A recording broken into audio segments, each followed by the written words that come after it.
सावधान, होशियार। सदन के अध्यक्ष महोदय पधार रहे हैं।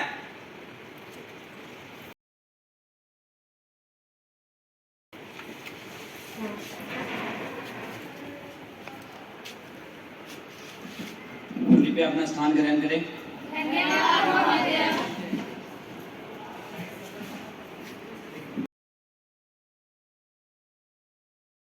मैं सांसद के सभी सदस्यगण को राष्ट्रीय गान शुरू करने के लिए आग्रह करता हूँ।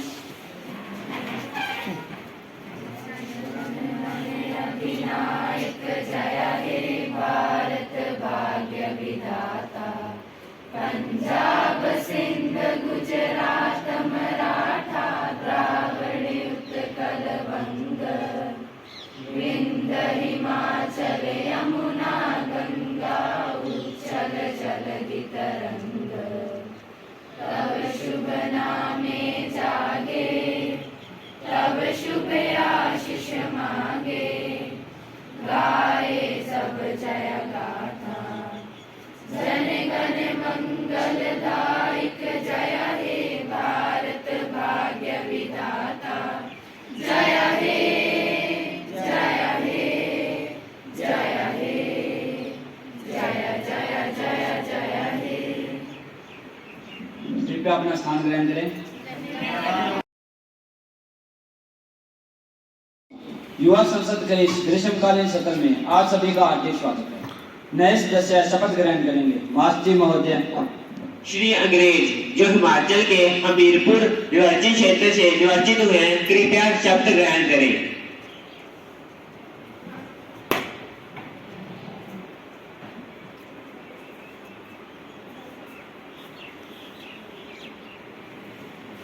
आप किस भाषा में शपथ ग्रहण करना चाहेंगे?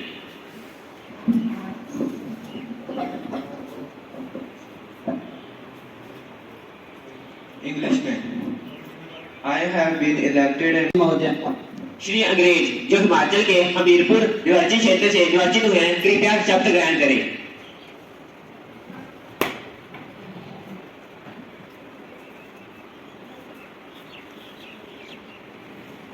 आप किस भाषा में शपथ ग्रहण करना चाहेंगे?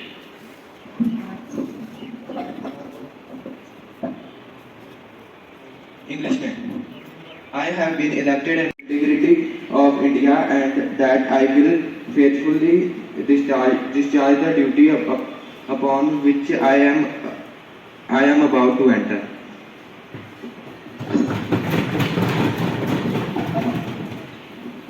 सोलापुर निर्वाचन क्षेत्र से निर्वाचित हुए हैं, कृपया शपथ ग्रहण करें। आप किस भाषा में शपथ ग्रहण करना चाहेंगे? हिंदी में श्रीमान।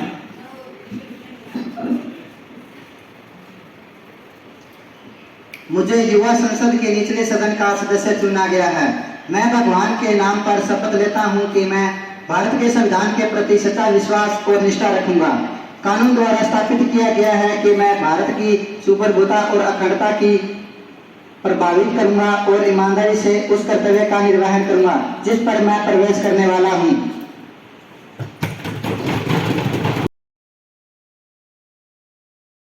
माननीय सदस्यगण, क्योंकि आज हम 2 महीने के पश्चात मिल रहे हैं, मेरा यह दुखद कर्तव्य है कि मैं सदन को श्री हेमराज जी जो इस संसद के सदस्य थे के निधन की सूचना दूं। श्री हेमराज जी हिमाचल प्रदेश के हमीरपुर निर्वाचन क्षेत्र का प्रतिनिधित्व करते थे। वे एक उच्च कोटि के विचारक एवं महान सामाजिक कार्यकर्ता थे। उन्होंने अपने महान विचारों से युवा पीढ़ी में एक नई चेतना जागृत की। वे एक सक्रिय सांसद और प्रभावी वक्ता थे तथा संसद की कार्यवाही में बहुत रुचि लेते थे। उनका निधन 45 वर्ष की आयु में 10 जनवरी 2022 को दिल का दौरा पड़ने के कारण शिमला में हुआ। मैं माननीय प्रधानमंत्री श्री विशाल कुमार जी को श्री हेमराज जी के निधन पर श्रद्धांजलि अर्पित करने के लिए आमंत्रित करता हूँ। धन्यवाद अध्यक्ष महोदय। मैं श्री हेमराज जिनकी मृत्यु पर सभा ने शोक व्यक्त किया है, मैं उनको अपनी श्रद्धांजलि अर्पित करता हूँ। वे एक महान विचारक होने के साथ साथ महान कवि और लेखक भी थे। सरकार ने उन्हें सन 2018 में पद्मश्री पुरस्कार से भी नवाजा था। वे अंतिम क्षण तक हमारे साथ थे। उन्होंने सदन में हमेशा जनता के हक में ही होने वाले नियमों के पक्ष में वोट दिया। इसी कारण उनके निधन का शोक सबसे अधिक है। मैं उनके परिवार के प्रति अपनी गहरी संवेदना प्रकट करता हूँ। हेमराज जी के निधन पर श्रद्धांजलि अर्पित करने के लिए आमंत्रित करता हूँ। धन्यवाद महोदय। महोदय, मैं आप एवं सदन के नेता द्वारा अर्पित की श्रद्धांजलि में अपने आप को भी संयोजित करती हूँ। श्री हेमराज जी के साथ रहते हुए मैंने राजनीति की बहुत सारी बारीकियों को सीखा है। वे हमेशा सदन के सदस्य को अपना मानकर देश को आगे बढ़ने की प्रेरणा देते थे, चाहे सदस्य किसी भी पार्टी का क्यों ना हो। इसी कारण सदन के ज्यादातर सदस्य उन्हें गुरुजी कहकर सम्मानित करते थे। उनके ना रहने से हमने एक बहुत अच्छे विचारक, कवि और महान सामाजिक कार्यकर्ता को खो दिया है, जिनकी क्षतिपूर्ति करना बहुत ही कठिन है। मैं शोक संतप्त परिवार को अपने संवेदनाएं भाव भेजने में एवं स्वयं को और अपने दल को संयोजित करती हूँ। धन्यवाद। अपना शोक प्रकट करने के लिए कुछ क्षणों के लिए मौन धारण करेंगे।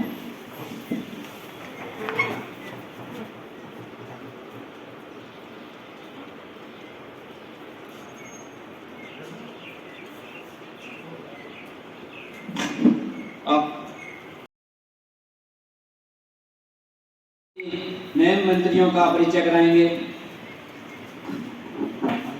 अध्यक्ष महोदय, मैं आपसे आपके माध्यम से अपने नए साथियों का सदन में परिचय करवाना चाहता हूँ। ऊर्जा मंत्री सरदार अंग्रेज सिंह, पर्यटन मंत्री श्री ओम प्रकाश जी, मैं माननीय वित्त मंत्री श्री सुखविंदर सिंह जी से आग्रह करता हूं कि वे बजट में स्वास्थ्य एवं शिक्षा पर निर्धारित बजट राशि का विस्तार पूर्वक ब्यौरा दें। मैं सत्ता पक्ष की ओर से वित्त मंत्री श्री सुखविंदर सिंह शिक्षा क्षेत्र के लिए निर्धारित की गई राशि के बारे में बताना चाहूँगा। 2021-22 में सरकार ने शिक्षा क्षेत्र के लिए 93,224 करोड़ रुपए का बजट निर्धारित किया है। हालांकि इसमें संशोधन करके 5,223 करोड़ रुपए की कटौती कर दी गई है। अब साल 2022-23 के लिए सरकार ने शिक्षा क्षेत्र के लिए 1,04,277 करोड़ रुपए की राशि निर्धारित की है। अब मैं शिक्षा मंत्री श्री आकाशदीप से आग्रह करता हूं कि वह हमें शिक्षा क्षेत्र के लिए निर्धारित राशि से चलाई गई योजनाओं के बारे में विस्तार पूर्वक बताएंगे।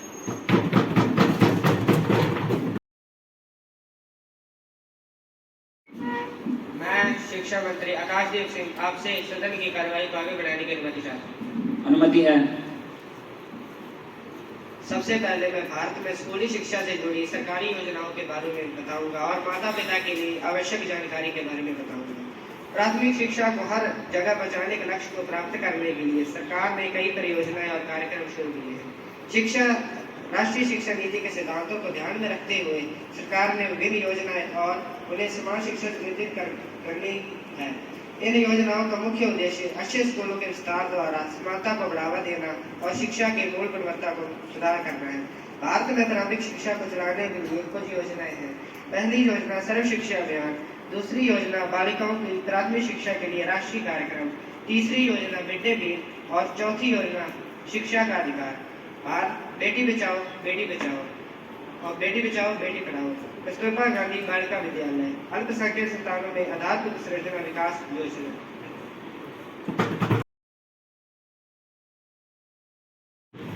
मैं माननीय स्वास्थ्य मंत्री सुश्री अंजलिना मुंजाल जी से आग्रह करता हूं कि वे स्वास्थ्य सेवाओं के लिए निर्धारित राशि का विस्तार पूर्वक ब्यौरा दें। I, Ms. Angelina Punjal, the Health Minister of India, would like to seek permission from Honorable Speaker to share before the gathering health policies of our government. Permission granted. In Union Budget 2022-2023, we have allocated 86,200 crore to Ministry of Health and Family Welfare. There has been nearly 16.5% increase in comparison with last year. 10,000 crore has been allocated to Pradhan Mantri Swasthya Suraksha Yojana, 7,500 crore for health and medical education, 6,412 crore for Ayushman Bharat Pradhan Mantri Jan Arogya Yojana, 37,000 crore for National Health Mission, 200 crore for developing the National Digital Health Ecosystem. National Digital Health Ecosystem with the help in providing unique health identities and universal across the health facilities.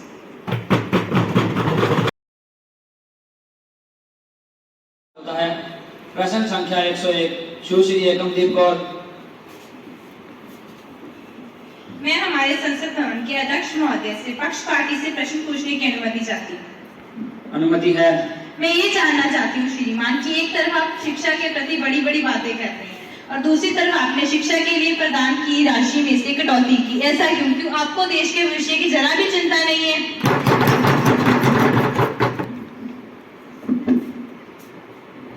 अध्यक्ष महोदय, मैं आपके माध्यम से विपक्ष दल को बताना चाहूंगी कि नवंबर 2019 में हमारे देश के नागरिक कोरोना संक्रमण से जूझ रहे थे। इस कारण हमने शिक्षा क्षेत्र की बजट राशि से कटौती की तथा स्वास्थ्य क्षेत्र की बजट राशि को बढ़ाया। आप सभी जानते हैं कि लॉकडाउन के समय हमारी सरकार ने लोगों को उनके घर पर ही भोजन उपलब्ध कराया तथा इस महामारी के दौरान एक साथ अधिक लोगों को संक्रमित होने के कारण जिस अव्यवस्था का सामना किया, हम नहीं चाहते कि ऐसी अव्यवस्था का सामना हमें दोबारा करना पड़े। इसलिए हमें शिक्षा क्षेत्र से कटौती कर इस राशि को स्वास्थ्य क्षेत्र में लगाया।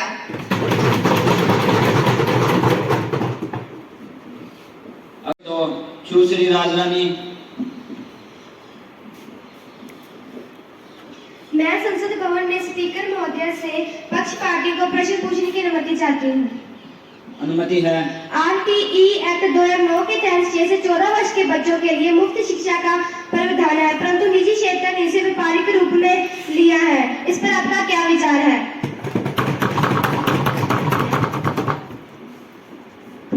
अध्यक्ष महोदय, मैं आपके माध्यम से विपक्ष को बताना चाहता हूं कि शिक्षा अधिनियम 2009 के तहत 6 से 14 वर्ष के सभी बालक और बालिकाओं के लिए निःशुल्क शिक्षा प्रदान करने का प्रावधान है। ये सरकार की ओर से उठाया जाने वाला एक बेहतरीन कदम है। इसका मतलब यह है कि किसी भी बच्चे को प्रारंभिक स्तर तक की शिक्षा पूर्ण करने के लिए किसी भी प्रकार का शुल्क नहीं देना होगा।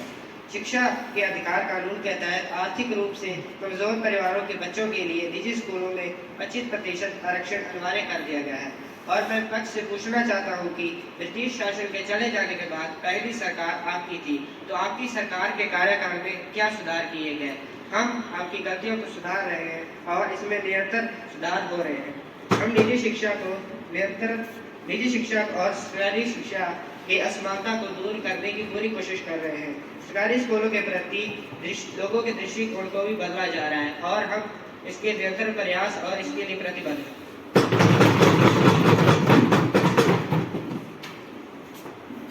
माननीय मंत्री जी, मैं आपकी जानकारी को बढ़ावा देते हुए बताना चाहती हूँ कि जब हमारी सरकार सत्ता में थी तो हमने 60,000 लोगों को रेलवे में नौकरी दी और 40,000 अध्यापकों की भर्ती की और हमने ग्रुप सी और डी के लिए 60,000 भर्ती पद की प्रक्रिया शुरू की थी, जो आपकी सरकार आ जाने की वजह से बीच में रुक गई। तो आपने उस प्रक्रिया को आगे क्यों नहीं बढ़ाया?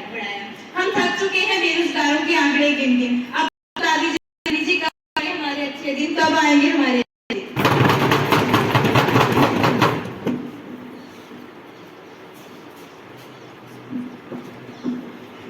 मैं विपक्ष दल को बताना चाहती हूँ कि जो आपने ग्रुप सीडी की भर्ती प्रक्रिया शुरू की थी उसमें अनेक कमियां थी, जिन्हें हम दूर अगले महीने 1000 नई भर्ती विज्ञापन करेंगे तथा इस भर्ती को निष्प्रभ करेंगे।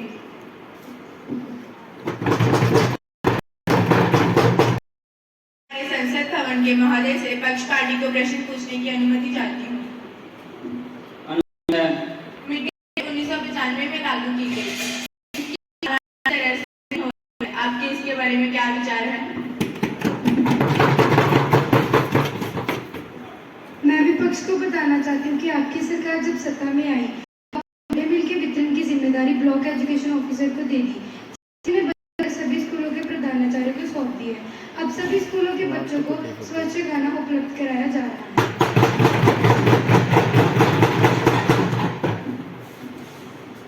अगला प्रश्न संख्या 104 सुश्री अनमोलदीप कौर। मैं हमारे संसद भवन के महोदय से पक्ष पार्टी से प्रश्न पूछने की अनुमति चाहती हूँ।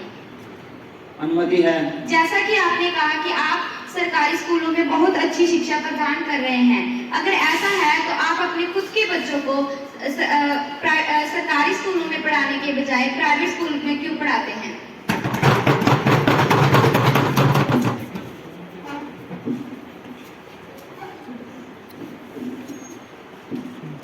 मैं बख्श दौल को बताना चाहता हूँ कि कौन कहता है हमारे बच्चे प्राइवेट स्कूलों में पढ़ते हैं। मेरे खुद के बच्चे सरकारी स्कूल में पढ़ते हैं। इसी सोच को हम अपनी सरकार के जरिए बदलना चाहते हैं कि सरकारी स्कूल केवल निर्धन वर्ग के लिए ही है। हम और आप सब मिलकर जब अपने बच्चों को इन स्कूलों में भेजेंगे तभी हम इसकी स्थिति के बारे में जान पाएंगे तथा इसके जरिए हम इसकी स्थिति में सुधार करने के लिए कदम उठा पाएंगे। कृपया सभी सहयोग दें।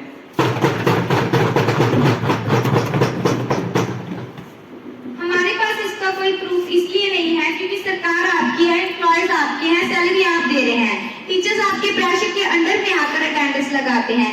जनता जानती है कि आपके बच्चे यहाँ तो इंटरनेशनल स्कूल्स में पढ़ रहे हैं या फिर फॉरेन कंट्रीज में पढ़ने के लिए जाते हैं।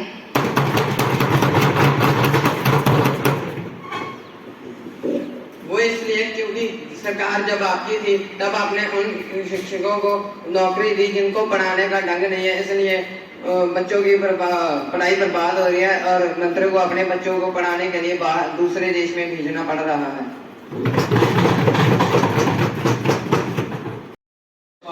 सुश्री निशा। Honorable Speaker, I would like to seek permission to ask question from the ruling party. Permission granted.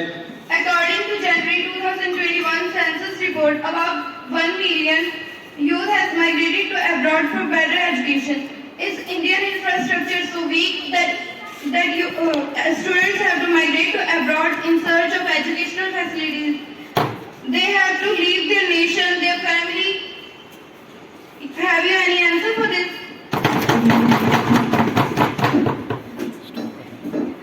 मैं अध्यक्ष महोदय के माध्यम से सभा को बताना चाहता हूं कि प्रवासी छात्राओं की संख्या में पिछले दशक के मुकाबले में काफी कमी आई है, जो आपकी सरकार में 2 मिलियन से भी अधिक थी। हमने प्रवास को रोकने के लिए विश्व स्तरीय विश्वविद्यालयों का निर्माण करवाया है। हमने विभिन्न नगरों में मेडिकल कॉलेजों का निर्माण भी करवाया है।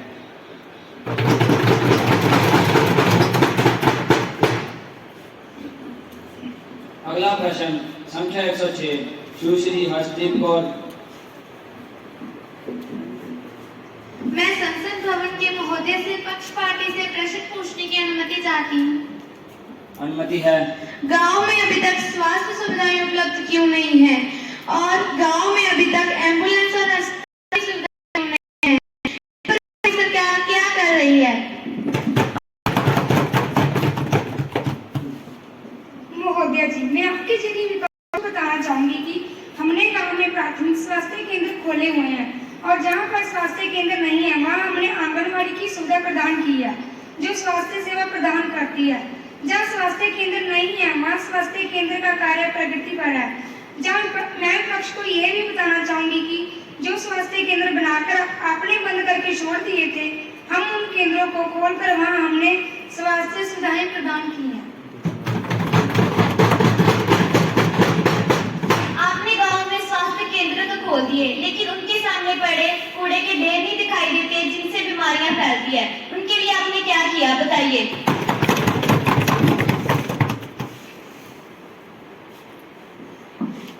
महोदय जी, मैं आपके जरिए पक्ष को बताना चाहूंगी कि हमने लोगों को जागरूक करने के लिए स्वच्छ भारत अभियान चलाए हैं जिससे अस्वच्छता में कमी आई। हमने लोगों को जागरूक किया जिससे पानी की गुणवत्ता तथा शहरों में फैलने वाले कचरे मात्रा में कमी आई।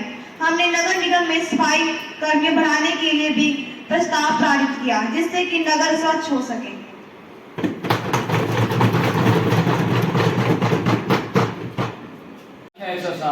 सुश्री Hemant. Honorable Speaker, sir, I would like to ask a question from ruling party. May I have permission for this? Permission granted. Thank you, sir. Health Minister, I like to tell you that your healthcare schemes increases day by day, but still people are dying due to the lack of healthcare infrastructure. So what do you want to say about this? Increase in healthcare infrastructure and facilities doesn't mean that there will not any death rate increase. More than 80 people die because of the diseases which are fatal. We can't treat them thoroughly. We can only increase the lifespan of the person.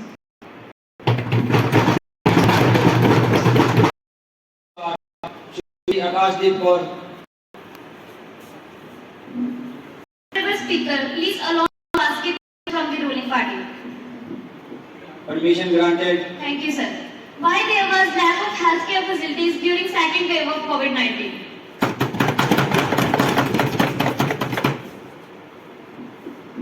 मैं विपक्ष दल को बताना चाहूंगी कि पहली लहर के दौरान स्वास्थ्य बजट में थोड़ी कमी आई थी, लेकिन इसके बावजूद भी हम दूसरी लहर में स्वास्थ्य सुविधाएं प्रदान कर रहे हैं। हमने देश भर में 100 करोड़ लोगों का टीकाकरण करवाया है तथा 660 नए अस्पताल खुलवाए हैं। हमने 2 एम्स हॉस्पिटल खोलने की भी प्रक्रिया शुरू की है तथा कुछ अस्पतालों को 100 बेड से बढ़ाकर 300 बेड कर दिया गया है।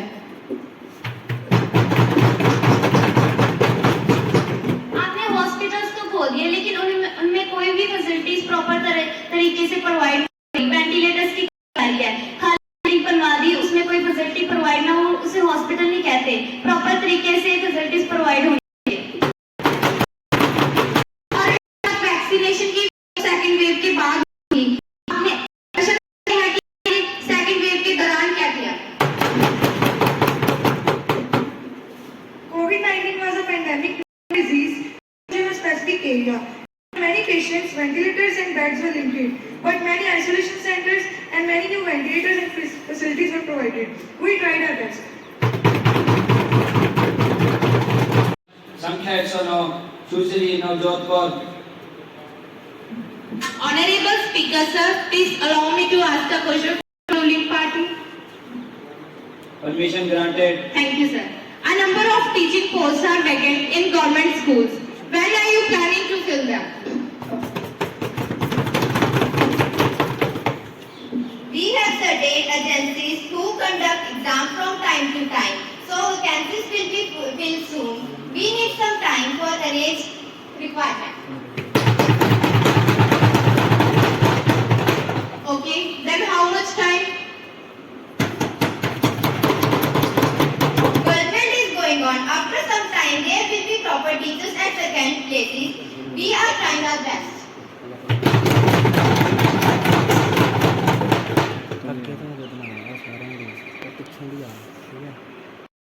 अगला प्रश्न संख्या 110 सुश्री Falguni. Honorable Speaker, may I get permission to ask questions from the ruling party? Permission granted. If government hospitals provide better treatment, then why ministers go abroad and to private hospitals for treatment?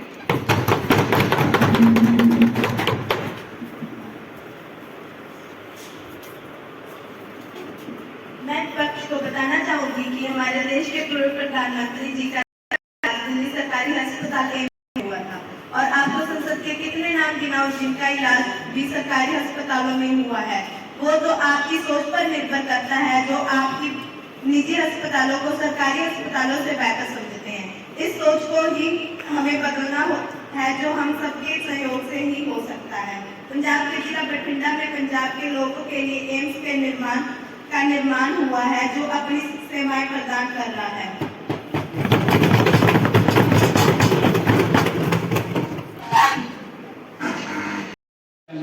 संख्या 111 सुश्री I would like to seek permission from all speakers to ask a question to ruling party. Thank you, sir. Every year a huge amount of money is spent on government schools, but still they are being provided quality education. We are just focusing on quantity. Do you have any answer for this question? According to CBSE, 88.78% of the students have passed their results in 2020. The pass percentage increased by 538%. Third is low. Students of government schools are doing wonders. संख्या 112 सुश्री विद्या। मैं संसद भवन में महोदय से पूछने के लिए चाहती हूँ। अनुमति है।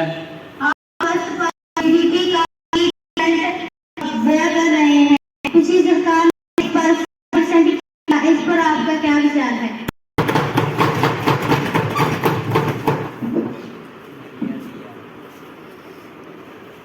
महोदय जी, मैं आपके द्वारा विपक्ष को बताना चाहूंगी कि आप स्वास्थ्य पर अपव्यय तो देख रहे हैं, लेकिन जो व्यय शिक्षा और आधारभूत संरचना पर किया है वह आपको नहीं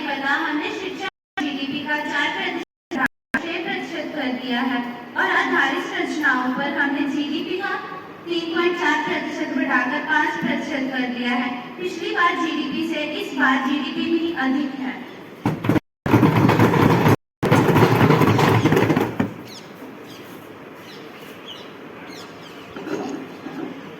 आप शिक्षा जीडीपी बढ़ाने की बात कर रहे हैं, शिक्षा पर जीडीपी बढ़ाने पर भी भारतीय शिक्षा प्रवास में कमी क्यों नहीं आई है? इस पर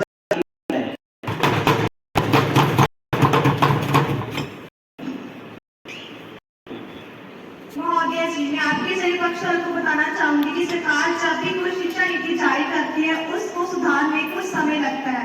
जहां हमने शिक्षा पर जीडीपी का 4% से बढ़ाकर 6% कर दिया है, उसे धरातल पर लाएंगे तथा नए मेडिकल और इंजीनियर के लिए संस्थान खोले ताकि छात्रों की मांग के अनुसार उसकी पूर्ति बढ़ाई जा सके।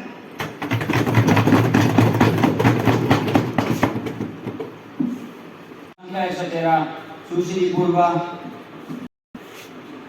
मैं हमारे संसद भवन के महोदय से पक्षपाती से प्रश्न पूछने की अनुमति चाहती हूँ। अनुमति है। मैं अपने क्षेत्र का दौरा कर रही हूँ, जहाँ मैं काफी लोगों से मिली और काफी लोगों से बात की, जिससे मुझे ज्ञात हुआ कि शिक्षण संस्थान तरह तरह की फीस भूलकर अभिभावक वर्ग को बेशुमार लूटते जा रहे हैं। तो मैं आपके माध्यम से माननीय मानव संसाधन एवं विकास मंत्री ये जानना चाहूंगी कि सरकार द्वारा निजी शिक्षण संस्थानों की मनमर्जी पर रोक लगाने के लिए क्या क्या प्रयास किए गए हैं और सरकारी शिक्षा का स्तर सुधारने एवं उनमें विद्यार्थियों की संख्या बढ़ाने के बारे में क्या विचार है?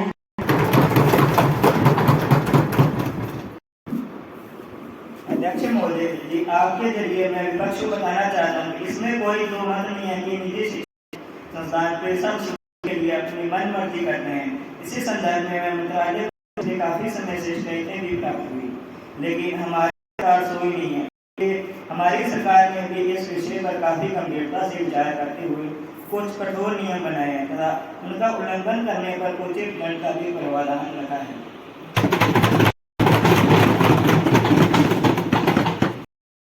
संख्या 114 श्री गगनदीप। मैं अध्यक्ष महोदय से पक्षपाती से प्रश्न पूछने के लिए जाता हूं। अनुमति है। मैं मानता हूं भारत में पर्यटन की वृद्धि हुई है क्योंकि विदेशियों को भारत के देश में रुचि है। भारत का पर्यटन अन्य देशों से सस्ता है। जो पर्यटक भारत आते हैं वे भारत के ऐतिहासिक स्थलों को कम, भारत में गरीबी को देख ज्यादा आते हैं। पर्यटक भारतीयों के साथ तस्वीरों को देशों में मजाकिया तौर पर दिखाते हैं। तो मैं आपसे पूछता हूँ कि आपकी सरकार गरीबी को कम करने के लिए क्या उपाय कर रहे हैं?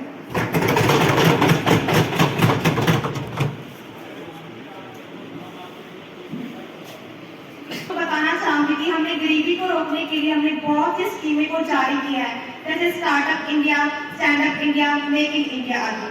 गरीबी को बढ़ावा देने का सबसे बड़ा कारण जनसंख्या में वृद्धि है। हमने जनसंख्या को रोकने के लिए 2 स्थान नीति लागू की और उनके रोजगार सृजन कार्यक्रम चलाए हैं।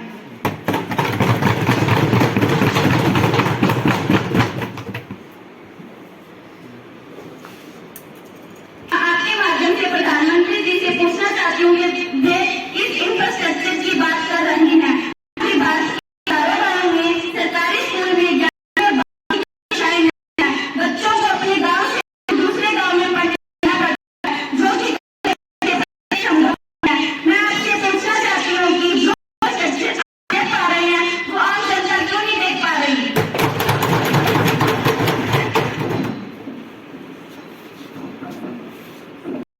हमने गाँव में 11वीं और 12वीं की शिक्षा आधारित संस्थानों का विकास करवाया है।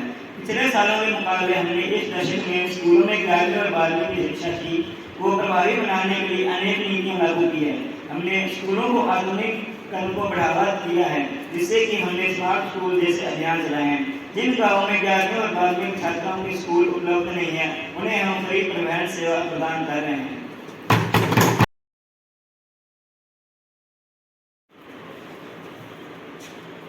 इसी के साथ आज की संसद की कार्रवाई यहीं पर समाप्त की जाती है।